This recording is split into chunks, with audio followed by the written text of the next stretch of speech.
Hello दोस्तों, क्या आप चाहते हो कि आपकी स्प्रिंग बूट एप्लीकेशन जो है चैट जीपीटी की तरह काम करे, जिससे कि आप अपने भी कोड लिख पा सको और कोई भी नए नए आइडियाज़ को जनरेट करा सको। ठीक है, तो इस वीडियो में हम लोग देखेंगे किस तरह से हम जो है डिफरेंट टाइप के जो जेन एआई टूल अवेलेबल हैं उनको इंटीग्रेट कर सकते हैं स्प्रिंग बूट के साथ साथ। ठीक है, जिसमें हम लोग आज जो हम लोग आज करने वाले हैं वो open AI, Gemini and DeepSeek को इंटीग्रेट करेंगे स्प्रिंग बूट से। ठीक है, और आजकल जितनी भी बड़ी कंपनी हैं वो क्या कर रही हैं कि अपने बैकएंड सिस्टम में जो है जेन एआई को इंटीग्रेट कर रही हैं, जिससे कि जो उनके बिजनेस प्रोसेस है उसको ऑटोमेट कर सकें। तो अगर हम फ्रेशर हैं और एक्सपीरियंस हैं तो हमें क्या है, जेन एआई को स्प्रिंग के साथ इंटीग्रेट करना आना चाहिए, जिससे कि हम नई अपॉर्चुनिटीज को गेट कर सकें। ठीक है, तो सबसे पहले हमें ये देखना है कि जेनेटिव एआई क्या होता है, और या जिसको बोलते हैं जेन एआई क्या होता है। तो जेनेटिव एआई जो है जो आर्टिफिशियल इंटेलिजेंस है उसका एक पार्ट होता है, जिसकी हेल्प से जो है हम लोग टेक्स्ट जनरेट कर सकते हैं, इमेजेस, वीडियोस और म्यूजिक, और इवन बहुत चीज़ें हम उससे एआई से करा सकते हैं। ठीक है, और हर एआई का अपना एक मॉडल होता है। उस मॉडल में क्या होता है कि वो मॉडल जो है उसकी अपनी एक लर्निंग वे होता है, जिससे वो सीखता है। तो बेसिकली जो जितने भी एआई मॉडल होते हैं तो हम उनको उनमें जो है डेटा सेट देते हैं, तो उस डेटा सेट्स की हेल्प से वो सीखते हैं। ठीक है, तो आज की वीडियो में हम लोग रेस्ट एपीआई का यूज़ करेंगे, और उसमें हम एक रेस्ट एपीआई बनाएंगे जिससे वो यूज़र से प्रॉम्प्ट गेट करेंगे और ओपन एआई, जेमिनी एंड डेपसीक को वो देगी। ठीक है, और वहाँ से हमें रिस्पॉन्स जनरेट होगा। और हम लोग इसमें यूज़ करने वाले हैं स्प्रिंग बूट और वेब क्लाइंट। सो हम वेब क्लाइंट क्यों यूज़ कर रहे हैं? बिकॉज ऑफ दी जो यहाँ से जो है जेन एआई टूल से जो डेटा आता है वो स्ट्रिंग की फॉर्म में आता है। ठीक है, तो वेब क्लाइंट की कैपेबिलिटी होती है कि वो स्ट्रिंग में डेटा को प्रोसेस करने की। ठीक है, इस वजह से हम लोग यहाँ पर वेब क्लाइंट यूज़ कर रहे हैं, ना कि रेस्ट टेम्पलेट। और हम लोग क्या यूज़ करेंगे? Open AI, Gemini and DeepSeek API. ठीक है, और यहाँ पर हम लोग जो है स्टेप बाय स्टेप सारा चीज़ें करने वाले हैं। तो सबसे पहले हम क्या करेंगे, हम लोग स्प्रिंग बूट का प्रोजेक्ट क्रिएट करेंगे starter.spring.io वेबसाइट से। उसके बाद वहाँ पर हम लोग दो डिपेंडेंसी ऐड करेंगे। पहली स्टार्टर वेब जो हमारा रेस्ट एंड पॉइंट के लिए होगी, सेकेंड स्प्रिंग का वेब फ्लक्स मॉड्यूल, जिससे हमें वेब क्लाइंट मिलेगा। ठीक है, उसके बाद हम एक सर्विस क्लास बनाएंगे, और उस सर्विस क्लास क्या करेगी, जो हमारे जेन एआई टूल हैं उनको कॉल करेगी, किससे? वेब क्लाइंट की हेल्प से। ठीक है, उसके बाद जब सर्विस क्लास बन जाएगी तो हम इस सर्विस क्लास को इंजेक्ट करेंगे हमारे कंट्रोलर में, और कंट्रोल में हम लोग बनाएंगे एक पोस्ट एंड पॉइंट, जिसको हम लोग इस तरह से लिख सकते हैं, एपीआई आस्क। ठीक है, सबसे पहले हम लोग चलते हैं स्प्रिंग बूट का प्रोजेक्ट बनाने के लिए। तो हम लोग स्प्रिंग जो इनिशियलाइजर वेबसाइट है वहाँ पर जाके हम लोग यहाँ पर सबसे पहले हम चूज़ करेंगे कि हमारा बिल्ड टूल क्या रहेगा। तो मैं प्रेफर करता हूँ ग्रेडल को। ठीक है, आप माविन को भी यूज़ कर सकते हो, और मैं जो है स्प्रिंग का लेटेस्ट वर्जन यूज़ करूँगा। यहाँ पे हम लोग ग्रुप आईडी दे सकते हैं, तो मैं दे रहा हूँ यहाँ पर जेन एआई, और यहाँ पर भी आर्टिफैक्ट भी मैं जेन एआई दूंगा। एंड जो प्रोजेक्ट हो, जो हमारा पैकेज होगा वो होगा हमारा com.geni। ठीक है, और यहाँ पर मैं जावा का 21 वर्जन यूज़ करूँगा, बिकॉज ये क्या है, एक LTS वर्जन है। ठीक है, अगर आपको LTS वर्जन के बारे में जानना है तो आप मेरी एक वीडियो को देख सकते हो। ठीक है, वहाँ पर आपको एक अच्छा सा आइडिया हो जाएगा कि LTS वर्जन क्या होता है। ठीक है, अब उसके बाद हम क्या करेंगे, उसके बाद हम दो डिपेंडेंसी ऐड करेंगे, एक तो वेब की जो हमें रेस्ट एंड पॉइंट वहाँ से मिल जाएंगे। ठीक है, और सेकेंड हम करेंगे वेब फ्लक्स की। ठीक है, तो ये स्प्रिंग वेब फ्लक्स मॉड्यूल है, जिससे हमें वेब क्लाइंट मिलेगा, और इंटरनली ये क्या करता है, नेटिव सर्वर यूज़ करता है। ठीक है, ना कि टॉमकैट सर्वर। ठीक है, क्योंकि नेटिव सर्वर्स क्या होता है, आपकी एसिंक्रोनस रिक्वेस्ट होती है या स्ट्रीमिंग में जो डेटा आता है उसको हैंडल करने के लिए नेटिव सर्वर का यूज़ होता है। ठीक है, अब यहाँ से हम लोग जनरेट कर लेंगे प्रोजेक्ट को। तो ये प्रोजेक्ट जो है जार की फॉर्म में आ जाएगा। हम इसको एक्सट्रैक्ट करेंगे और अपने किसी भी जो हमारे पास आईडी है उसमें इंटीग्रेट कर लेंगे। ठीक है, तो इसके लिए मैं यूज़ कर रहा हूँ इंटेलिजे। ठीक है, आप भी यूज़ कर सकते हो इंटेलिजे। तो अभी मेरे पास इंटेलिजे कम्युनिटी एडिशन है। ठीक है, अब यहाँ पर आप देखोगे कि हमें जो है एक बेसिक सा स्ट्रक्चर मिल जाएगा। तो और ठीक है, अब उसके बाद हमारे पास क्या है, हमने जो है प्रोजेक्ट क्रिएट कर लिया, डिपेंडेंसीज ऐड कर दी। ठीक है, अब हम बनाएंगे सर्विस और कंट्रोलर, और उससे पहले हम लोग देखेंगे कि हमें एपीआई की चाहिए होंगी। ठीक है, तो हम लोग ये तीनों प्लेटफॉर्म यूज़ करने वाले हैं, ओपन एआई, जेमिनी और डीपसीक। ठीक है, सबसे पहले हम चलो एपीआई की कहाँ से उठाएंगे, पहले ओपन एआई से। ठीक है, सबसे पहले हम जाएंगे ओपन एआई पर। यहाँ पर आप देखोगे एपीआई का की सेक्शन है। यहाँ पर आप अपनी की जनरेट कर सकते हो, ठीक है। यहाँ पर क्लिक करके यहाँ पर आप की का नाम दो, और यहाँ पर आपको और भी जो है इस मॉडल के एंड पॉइंट्स मिल जाएंगे। तो हम लोग यूज़ करने वाले हैं ये वाला, ठीक है। हमारा चैट पर्पज से हम लोग यूज़ करेंगे, देन हम उसको मार्क कर लेंगे और बाकी हम छोड़ देते हैं, ठीक है। अगर आप और भी यूज़ करना चाहोगे तो आप इस पर टिक कर सकते हो, ठीक है।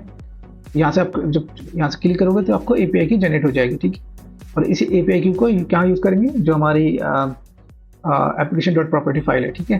तो यहाँ पे मैंने ऑलरेडी जनरेट कर रखा है, ठीक है। तो अभी हमने जो है ओपन एआई की को जनरेट कर लिया। अब हम लोग जाएंगे गूगल जेमिनी पर, ठीक है।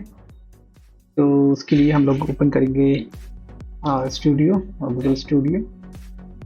एंड तो यहाँ पर हम लोग देख सकते हैं कि ये एक बटन है। उसके बाद इस बटन पर क्लिक करोगे तो यहाँ पर आपको प्रोजेक्ट सेलेक्ट करना होगा, देन यहाँ पर क्लिक करके एपीआई जनरेट की हो जाएगी, ठीक है। मैंने ऑलरेडी कर रखी हुई है और मैंने उसको अपने YAML फाइल में ऐड कर रखा है। यहाँ से हमें जेमिनी की एपीआई की मिल गई। ऐसे ही हम लोग डीपसीक की एपीआई की गेट कर सकते हैं। तो उसके लिए भी हमें जो है platform.deepseek, ठीक है। यहाँ से हमें डीपसीक का डेस्क मिल जाएगा और ये यहाँ पर हम जब क्लिक करेंगे यहाँ पर हम लोग नेम देके और एपीआई की को यहाँ से जनरेट कर सकते हैं, ठीक है। तो ये सारा मैंने एपीआई की ऑलरेडी जनरेट करा ली है और मैंने अपने YAML फाइल में यूज़ की हुई है, ठीक है ना। तो हमें कोई भी जेएनएआई टूल होगा तो हमें जो है उसको एक्सेस करने के लिए उसका एंड पॉइंट रहता है और एपीआई की रहती है, ठीक है। तो सिमिलर चीज़ आप जो है इन सारे जेएनएआई टूल्स में देख सकते हो, ठीक है ना। अब हमारे पास यानी कि एपीआई की रेडी हो गई, एंड पॉइंट्स रेडी हो गया। अब हम लोग क्या करेंगे, हम लोग सर्विस लिखेंगे, ठीक है। तो मैंने क्या किया हुआ है कि कंट्रोलर एंड सर्विस जो है पहले से बना के रख लिया है। उसका रीज़न ये है कि मैंने चाहता कि ये वीडियो बहुत लेंथी हो जाए, तो इसी वजह से मैंने पहले से बना के रख लिया हुआ है, ठीक। यहाँ पर हम लोग देखेंगे कि मैंने जो है 3 सर्विस बनाई है। जैसे डीपसीक के लिए बनाई हुई सर्विस है मैंने। इसमें डीपसीक को हम लोग देखेंगे कि यहाँ पर मैंने जो है एपीआई की और यूआरएल को मैंने इंजेक्ट कर लिया वैल्यू नोटेशन से, ठीक है। तो ये प्रॉपर्टी हमारी जो है YAML जो हमारे पास प्रॉपर्टी फाइल है यहाँ से आ रही है।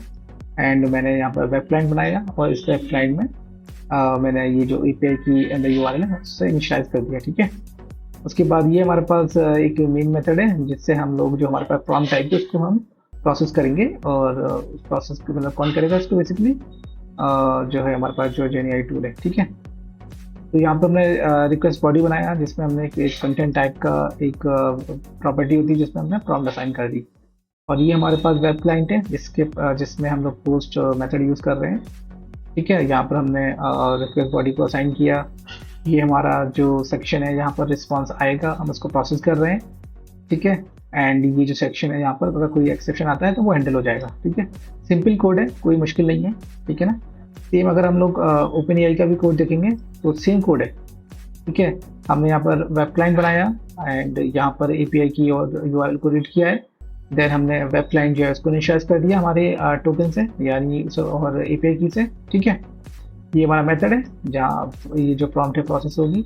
सीनियर हमने रिक्वेस्ट ऑब्जेक्ट बनाया हुआ है और यहाँ पर हम लोग मेंशन कर रहे हैं कि हम चैट जीपीटी का कौन सा मॉडल यूज़ कर रहे हैं, मॉडल बेसिकली। तो ये हमारे पास मॉडल हो गया एंड हम यहाँ प्रॉम्प्ट पर पास कर दिया, ठीक है। तो ये हमारे पास रिक्वेस्ट ऑब्जेक्ट रेडी हो गया। इस रिक्वेस्ट ऑब्जेक्ट को हमने यहाँ पर पास कर दिया इस पोस्ट मेथड में। एंड यहाँ पर मैंने रिट्राई भी यूज़ किया हुआ है। अगर कुछ फेलियर आता है तो मैक्सिमम 3 बार वो रिट्राई करेगा, ठीक है। उसके बाद ये हमारा जो है यहाँ पर हमारा रिस्पॉन्स आएगा। तो मैंने ये जो मेथड है यानी कोड है जो ज़्यादा लेंथी ना हो इसलिए से मैंने इसको डिवाइड कर लिया है एक अलग मेथड में, ठीक है। और इसको हम कॉल कर रहे हैं रेफरेंस मेथड के थ्रू, ठीक है। ये जो है डबल कॉलन का मतलब होता है रेफरेंस मेथड, ठीक है। इस क्लास का ये रेफरेंस मेथड है जहाँ मैंने यूज़ किया हुआ है और यहाँ पर मैंने इस रिस्पॉन्स को प्रोसेस कर रहा हूँ, ठीक है। और ये जो ब्लॉक है हमारा ये ब्लॉक रहेगा, अगर इसमें कोई एक्सेप्शन आता है तो यहाँ पर वो हैंडल हो जाएगा, ठीक है। तो इस तरह से जो है तीनों सर्विस मैंने बनाई हुई है, सेपरेट सर्विस डीपसीक की, जेमिनी की ओपन एआई के लिए। अब इसी को हम लोग जो है इन सर्विस को हम इंजेक्ट करेंगे अपने कंट्रोलर से, ठीक है। तो ये मैंने तीनों सर्विस को यहाँ पर मैंने इंजेक्ट कर लिया कंस्ट्रक्टर के थ्रू, ठीक है ना। तो ये गुड अप्रोच रहता है कि जब भी आप जो है डिपेंडेंसीज को इंजेक्ट करो कंस्ट्रक्टर के थ्रू ही करना, ठीक है। ये क्या, उससे क्या होता है कि जब आप टेस्ट केस लिखोगे तो बहुत ईजी हो जाएगा आपको इस क्लास का, ठीक है। ऐसे ही मैंने 3 एंड पॉइंट बनाए हुए हैं सेम वे में, जैसे जीपीटी का बनाया हुआ है, वहाँ पर मैं प्रॉम्प्ट ले रहा हूँ, यहाँ पर मैंने डीसी का बनाया है, यहाँ भी प्रॉम्प्ट आ रही है, एंड जेमिनी का, ठीक है। तो सेम सिंपल मेथड है, कोई ज़्यादा ऐसा कुछ कोड नहीं है, ठीक है। अब हम इस एप्लीकेशन को स्टार्ट करेंगे, ठीक है। और यहाँ पर अप्रोक्सीमेट कुछ सेकंड में एप्लीकेशन स्टार्ट हो जाएगी। और यहाँ okay, first spring boot start हो गई है, ठीक है। ये मैंने पहले से जो है एंड पॉइंट्स जो है मैंने पोस्ट में बना रखे हैं, तो हम लोग टेस्ट करेंगे जेमिनी का, ठीक है। तो यहाँ पर मैंने प्रॉम्प्ट बनाई हुई है कि जब मुझे जावा की न्यू फीचर्स को के बारे में देखना है और शॉर्ट फॉर्म में, ठीक है। मैं इसको कॉल कराता हूँ, तो अब देखो कि यहाँ पर कि ये जो रिस्पॉन्स आएगा जेमिनी से आएगा, ठीक है। ये हमारे पास रिस्पॉन्स आ रहा है, ठीक है, जो है जावा 8 की नई फीचर्स का शॉर्ट फॉर्म में, ठीक है। तो ये एक जो है आपने यहाँ पर देख लिया किस तरह से हम लोग जेन एआई को इंटीग्रेट कर रहे हैं। ऐसे ही आप ओपन एआई और डीपसीक का भी अपनी साइड से ट्राई करोगे। अगर कोई आपको इशू आता है तो आप मुझे कमेंट में लिखना, ठीक है ना। तो इस तरह की एप्लीकेशन को हम लोग जैसे हमें कोई चैटबॉट बनाना है या ईमेल सपोर्ट बनाना है या फिर कंटेंट जनरेशन टाइप की कोई एप्लीकेशन बनानी है, तो इस तरह से हम स्प्रिंग बूट का यूज़ करके बना सकते हैं, ठीक है ना। तो आई होप आपको ये वीडियो पसंद आया होगा। अगर आपको वीडियो पसंद आया तो आप लाइक करो, सब्सक्राइब करो, ठीक है। और कोई भी अगर इशू है तो मुझे आप कमेंट में मेंशन करो, ठीक है। तो हम मिलते हैं नेक्स्ट वीडियो में, तब तक के लिए बाय।